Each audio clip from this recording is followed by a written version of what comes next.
Hey harmonizers, welcome to this video with Bunny. I'll show you guys who she is in a second if you don't remember who she is, because I've had her since she was a little weanling, and this is her doing her first ever canter under saddle. It's Katie that's riding her, who came from Poland to learn with me for a couple months, and Katie has ridden lots before for years doing show jumping and stuff like that, but is brand new to training horses and doing a bunch of horses first, so this is pretty exciting for her as well. So Bunny, I basically bought off of Facebook when I was Facebook scrolling. This is what she looked like as a little weanling when she came to me. I've been doing long lining with her for a long time now, like a couple years. And then she took a little bit of time off to have her baby. And now we're getting her going under saddle again. So she had only ever been ridden at the walk before. I believe it was 3 times. She did 3 rides at the walk only. And I don't think we did any trots. And we definitely didn't do any canters. And so then now we're just kind of getting her going. And so this is her cantering. And whenever I'm teaching a horse how to canter, or I'm helping somebody train a horse do their first canters, I try to tell them, like, just allow the horse to go at whatever their natural rhythm is, whatever the pace is. Because if you tell a horse to canter and then you're pulling on their face and telling them to go slower, that's too fast, or you're not balanced enough, it can be overwhelming, because just figuring out how to move with a rider is its own learning in itself. And then once they have that comfortable, then you can start to tell them, okay, can you do it slower? Can you go in a circle? Can you balance better? So we just try to establish that go button. And there you could see, like, it was a little bit of a wonky go button, like it wasn't a clean, crisp transition, but it doesn't matter because she's just learning. And then we try to hold the canter long enough that Bunny needs to feel comfortable with the rider and starts to develop a little bit more balance. You can see as she's getting into a couple more canters now, it's a little bit slower. And it's not that she's scared or fast or anything like that. She's very easy to stop. It's just learning how to move with a rider. So it's a pretty exciting time for her to be doing this and getting into the groove of riding. I'm excited to see her do more. And it's very, very easy to transition. Like, it's so smooth. There's no bucking. There's no racing or anything like that. It doesn't look like Bunny is super overwhelmed. She's just figuring out the little pieces. And a big part of that is because of all the groundwork. So when I do the long lining and we do the transitions, lunging, when we do all the cues from the ground, it really helps them get way more comfortable for and ready for the riding part. Like, they understand, okay, like, this is the thing I do. And they already have a lot of understanding for the expectations of, like, you're going to canter, and no, running around like a maniac on the lunge line is not a thing that I want you to do. And so she already has a lot of that understanding built in, especially with the long lining, because then they get the steering piece along with asking to go, and we long line often with the saddle on them, so that way they have the saddle, everything feels the same. And then you may notice that she's being ridden in just the halter, which is the same halter we use for the long lining and for the lunging, all the groundwork. So it feels very much the same to her as when we do the groundwork. So nothing's really changed. I don't feel the need to put a bit in a horse's mouth when they're learning, because it can be a little bit more emotional and sensitive and sometimes cause them to panic.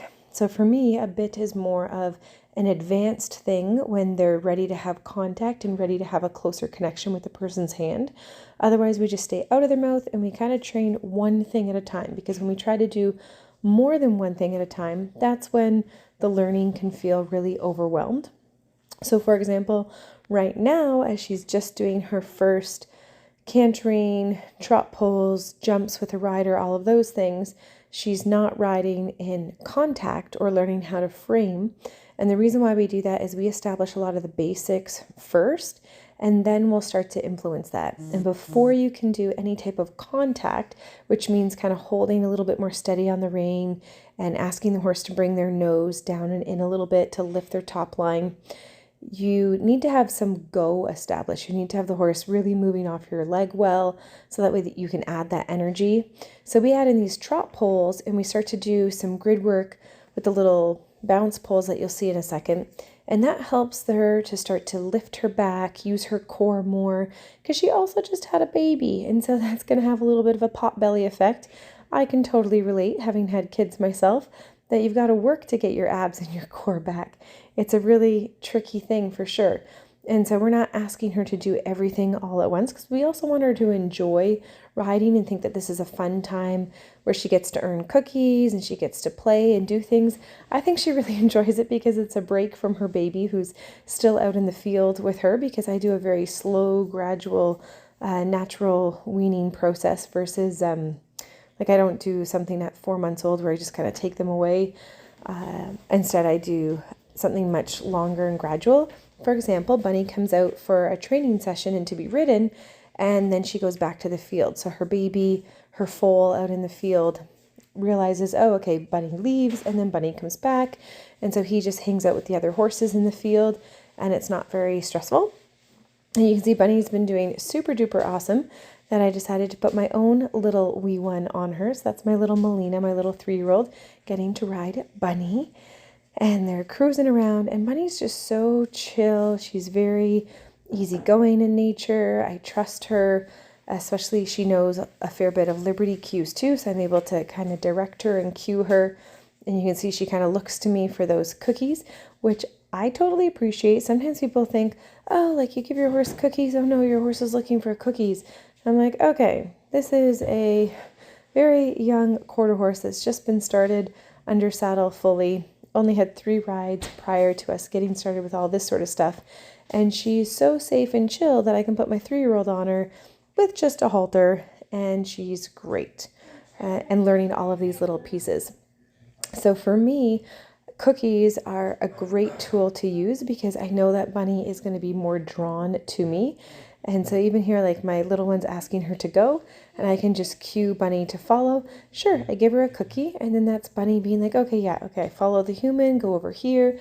Really helps with that safety aspect piece. And you're going to see coming up in a second why it's another really powerful tool. And horses do not become cookie monsters if you teach them manners. The same way that you have to teach a human please and thank you, you also have to kind of teach that to a horse.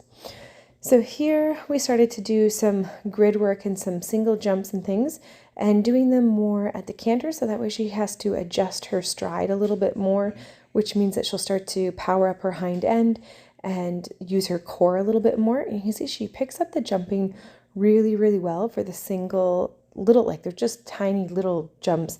I'm not sure how many inches off the ground, but they're not even a foot off the ground. So we're being very low and fair, trying to help her understand. And then we put together a bounce, so that way she has to learn to really tuck up her legs. And in the beginning, it doesn't go super well. She clobbers it a little bit, but this is one of the powerful things about using cookies as positive reinforcement, is there's no punishment. There's no smacking her to tell her she's a bad girl. We just don't give her a cookie. We say, thank you for trying, and please try again.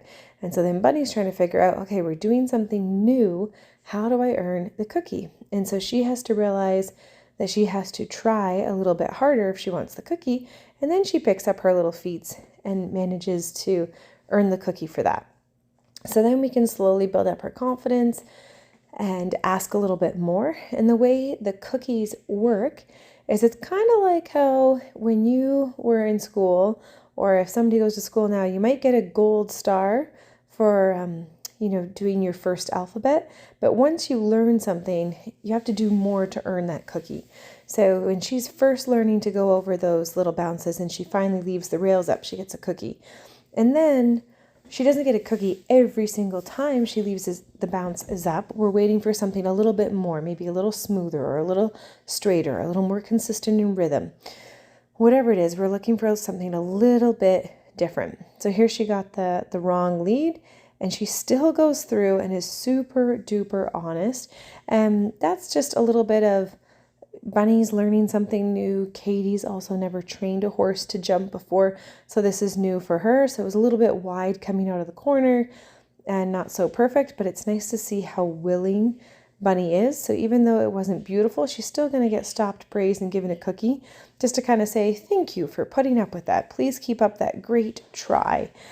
So for me, they get the cookie if they're doing something new, if they're doing something that's challenging, if they do something exceptionally well. Like to me, that was exceptionally well, where it was a rough corner, it was a wrong lead, and she still tried and went through it really, really nicely. And then they can have a cookie if they do anything of high value to me. So that could be standing still at the mounting block or coming to me in the field, all of those little things. And it helps the horse keep a really good motivation and try. And you can see Bunny's learning super duper fast, all of these different things. And literally in one session, she went from knocking over that bounce multiple times in a row to doing it just like that beautiful. So for me, that was good enough that she got a cookie, and then we just ended the session there for that particular session. She's doing really, really well. Let me know what you guys think, and thank you for watching. Remember to subscribe and check out harmonyhorsemanship.com for even more learning.